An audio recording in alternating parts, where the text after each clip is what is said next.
good evening सांग मैंने मु आसिक एबे कालकाटा पहुँची जाइए आपण मैंने तो काली वीडियो रे देखी थे भाईर तो छुट्टी नाई आज संध्या बेले टिके आसी बाहर को बुलियापाई ओम कौन कहला खाइब बोली तार भी टिके काम थिला से पलि आसती यही पाखरे गोटे छोट मार्केटे से आसिक टिके बुलाबुली करची एबे तो यूट्यूब रे मु पोस्ट करि पारिनी माने वीडियो एडिटिंग करिनी वॉइस ओवर भी दे पारुनी तो से वीडियो सब अच्छी किंतु एडिटिंग करिया को समय पाउनी से कहली आज गोटे वीडियो बनै दिए नले संध्या 7 सब पोस्ट करे जो प्राय समस्ते मिस करथिबे तो से पोस्ट माने एमती गोटे छोट वीडियोटे बनईदेली ये कबाब सब अच्छी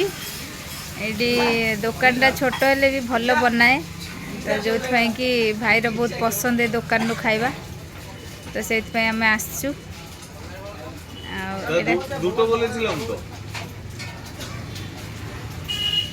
ये बना होची देखिबा केमती कौन बनाउछंती की कबाब अच्छे दादा की कबाब अच्छे बोलो तो এটা हरियाली टिक्का और ওটা কি তন্দুরি